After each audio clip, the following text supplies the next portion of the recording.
कोई आवाज नहीं। हंस। अरे बेटा इतनी जल्दी थक गए, इस काम में तुम्हारी ये हालत, तुम तो बहुत कमजोर हो बेटा। हाँ मैं तो बस सिर्फ 10 घंटे ही काम करता हूँ ना। आप दोनों भी ना। ऐसे ही है। अच्छा बेटा सुनो, मुझे तुमसे एक जरूरी बात करनी है। हाँ बताइए ना बाबा। देखो बेटा, अब तुम्हारी जॉब भी लग गई है और अब तुम्हारी उम्र भी हो गई है। अब तुम्हें भी तो कोई पार्टनर की जरूरत होगी ना, तो हमारे ख्याल से और बेटा देखो ना, तुम्हारी माँ के बाल भी तो सफेद। तुम्हारी माँ सही कह रही है, तुम्हें इसके बारे में सोचना चाहिए। शादी अभी, हाँ वैसे मम्मी पापा भी तो ठीक ही बोल रहे हैं। लाइफ में एक सपोर्टिव पार्टनर की भी तो जरूरत होती है ना, जो पूरा लाइफ हमारा साथ दे।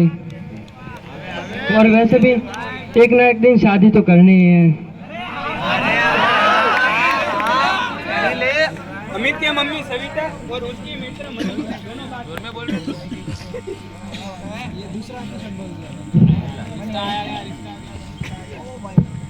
अरे मनीषा, क्या बताऊँ, आजकल तो अखबार में कितनी बुरी खबरें छप रही है। हर तरफ ऐसी बुरी खबरें छप रही है। तुम्हें पता है हमारे यहाँ जो शर्मा जी, उनके यहाँ कल ही चोरी हो गई। अरे क्या बात कर रहे हो, सच में? हाँ, और उनके यहाँ तो उनके रिलेटिव भी आए थे, उनकी भी बहुत सारी चीज चोरी हो गई। हाँ यार, अखबार में भी ये सारी बातें छपी हुई है। अरे और उनकी लड़की तो डर ही गई थी। उससे तो ये सबसे पहली बात है। बड़ी प्यारी बेटी है, खुशी नाम है उसका। और हाँ सविता, तुझे पता है उसके लिए लड़का भी ढूंढ रहे हैं। हम भी अपने अमित के लिए लड़की ढूंढ रहे हैं। हाँ, अमित और खुशी की जोड़ी खूब जमेगी। क्यों ना मैं उनके रिश्ते की बात करूं, लेकिन हाँ आप दोनों की मर्जी हो तो ही। हाँ, और अमित और खुशी एक दूसरे से बात कर लेंगे और सब कुछ सही रहा तो हमारे दिन एक घर जरूर लक्ष्मी आएंगी। बहू नहीं बेटी बना के रखेंगे उसे, बेटी।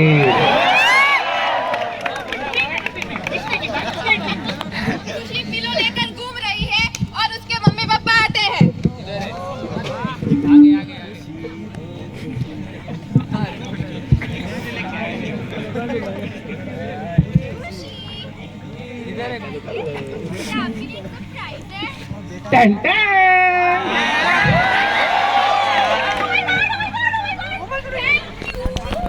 बेटा ये तो बताओ, तुम्हारा मूड इतना ऑफ क्यों था? अब क्या बताऊं आपको, मैं पहले नीता से सारे दिन बातें करती रहती थी, पर अब तो उसकी शादी हो गई है, वो पूरा दिन बिजी रहती है और मेरे साथ कोई बातें करने वाला भी तो नहीं है। तो आपसे भी शादी करवा दे।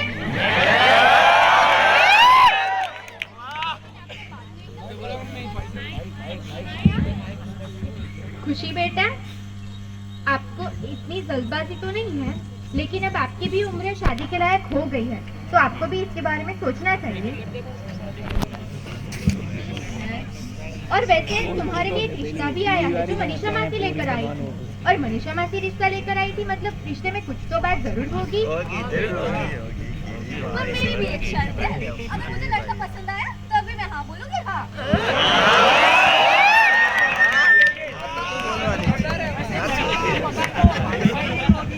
और वैसे हम भी हमारी बेटी को ऐसे वैसे घर में थोड़ी ना देंगे। समाज में आजकल लड़कियां है ही कहाँ, वो तो हमारी सारी विश यूं पूरी कर देंगे।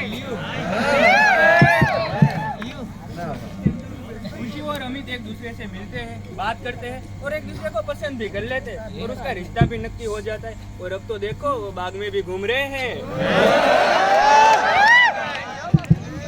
वैसे भी तुम 24 घंटे फ्री ही रहते हो हमारे साथ बातें करने के लिए। नहीं, हाँ? फोन पकड़ दो। अरे यार तुम भी ना।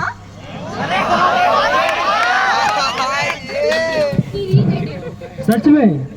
Okay let's take the topic. अभी तुम ना इन दिनों बहुत बिजी रह रहे हो, इसलिए मैंने ना कुछ सोचा है। खुशी देखो, तुम बात को समझने की कोशिश करो यार। ये जॉब मेरे लिए बहुत इंपॉर्टेंट है, इससे मेरा घर चलता है और तुम्हारे मॉम डैड की भी तो सारी ख्वाहिशें पूरी करनी है ना मुझे, वो गाड़ी एसी सब। पर मैंने तो ये सब नहीं मांगा अमित। एक काम करती हूँ, मैं मॉम डैड से बोल देती हूँ, वो खुद से ही मेरी सारी ख्वाहिशें पूरी कर देंगे। नहीं खुशी, तुम समझ नहीं रहे हो। देखो मैं तुम्हारा जीवन साथी हूँ और तुम अपने मॉम डैड की एक लौती बेटी हो, तो उनकी बात भी तो मुझे समझनी चाहिए ना। और वो भी तो तुम्हारी खुशी चाहते हैं, यानी मेरी खुशी की खुशी। अरे खुशी रुको, अरे रुको तो।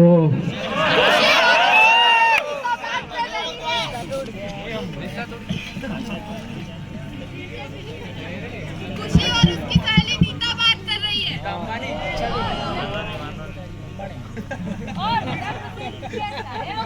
बिजी है अपनी गर्लफ्रेंड के साथ। गर्लफ्रेंड?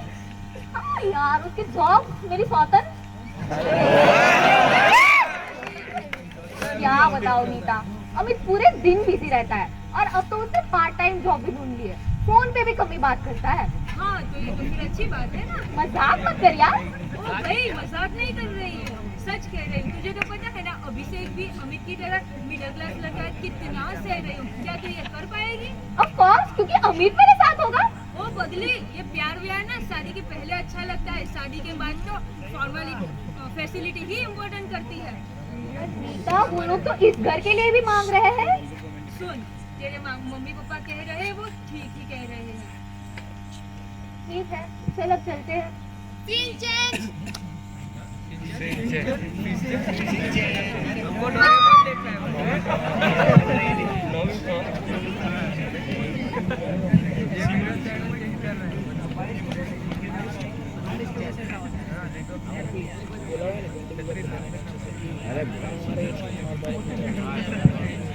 चलो तो मामा, मैं चलता हूँ, जॉब पे जाना है।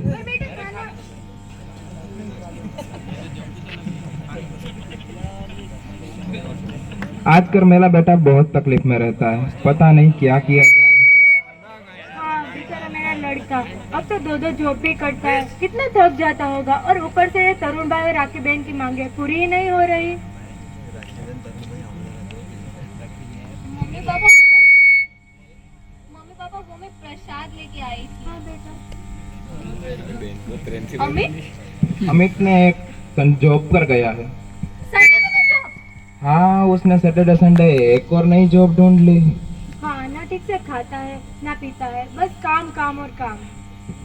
पर मम्मी पापा, इसमें तो हमारा ही फायदा है ना। और अमित भी तो खुश है। मुझे तो मेरी मॉम डैड और फ्रेंड ने यही बताया। हाँ बेटा, शायद तुम्हारी बात सच हो, लेकिन पैसों से सिर्फ भौतिक खुशी खरीदी जा सकती है, मन की शांति नहीं। और हमारे पास बंगला गाड़ी नहीं है तो क्या हुआ, हम खुश नहीं हैं? क्या अमित खुश नहीं है? बेटा, हंसते चेहरे का ये मतलब तो नहीं हो सकता ना कि सामने वाला आदमी हमेशा खुशी रहे। ओके मॉम डैड, मुझे काम है, मुझे जल्दी जाना है। मैं मिलती हूँ आपको बाद में। अरे रुको रुको,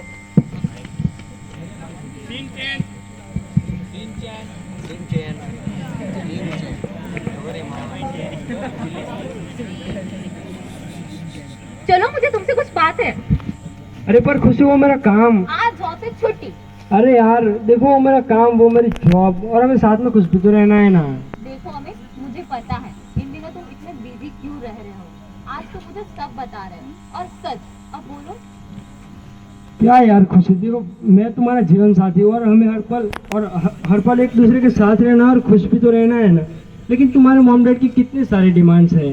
देखो खुशी, मैं तुम्हारी खुशी खुद से भी पहले रखता हूँ, लेकिन इसका ये मतलब तो नहीं कि उसका सौदा किसी की मुस्कुराहट से हो। देखो खुशी, ये जो दहेज है वो अगर एक पक्ष के लिए दूषण है तो वो दूसरे पक्ष के लिए जिम्मेदारी कैसे हो सकता है।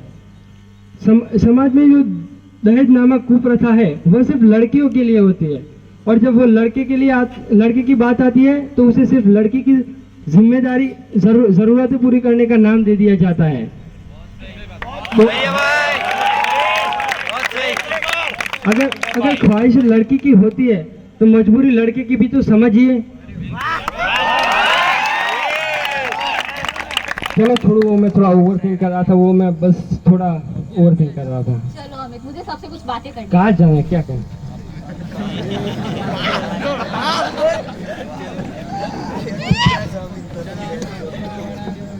दहेज एक कुप्रथा। ये कुप्रथा सिर्फ लड़की या उसके परिवार की नहीं है, या सिर्फ लड़के और उसके परिवार की नहीं है। ये कुप्रथा है हमारे समाज की। Dowry is a black spot on our society. मैं इस आजाद देश के लड़के या उसके परिवार का विरोध नहीं करती, मैं विरोध करती हूँ इस कुप्रथा का। तो मेरा आप सबसे भी ये अनुमोदन है कि आप इस कुप्रथा का सहयोग ना करें और ना ही उसका भाग बने। बेटा हमें माफ कर देना, हमें पता ही नहीं चला कि हमारी ख्वाहिशें कब दहेज में बदल गई। और इसीलिए हम तुम्हारा हाथ खुशी खुशी अमित के हाथ में देते हैं।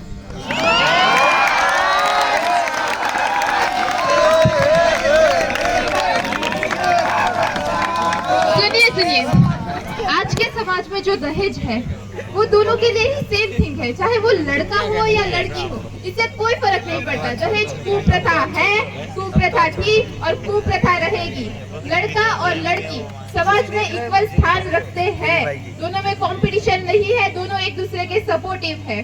और हमें ये बात समझनी होगी और इस दावरी प्रथा को रुकना होगा, ताकि जैसे कि राजा राम मोहन राय ने सती प्रथा को उतनी ही जल्दी रोका था, ताकि जैसे हमने देखा है भूतकाल में भी हमारे साथ यह घटना हो चुकी है, जिससे हमारा समाज बहुत ही परेशान हुआ। तो हमें हमारे भूतकाल को हमारा भविष्य बनने से रोकने के लिए हमारे वर्तमान में ही कुछ प्रयास करने होंगे और एक आजाद देश यानी कि भारत देश के युवाधन संपन्न नागरिक होने के नाते और एनसीसी के कैडेट होने के नाते यह तो हमारी फर्ज एवं नैतिक जिम्मेदारी है कि हम हमारे देश में आने वाले दुश्मन को पहले से ही पहचान ले और उसके सामना करने के लिए तैयार रहे। और एक सच्चा योद्धा हमेशा अपने दुश्मन के वार का जवाब देने से ज्यादा अपने दुश्मन के वार को पहचान के उसे निश्मो नाबूद कर देने में विश्वास रखता है। और दुश्मन यहाँ पे दहेज है,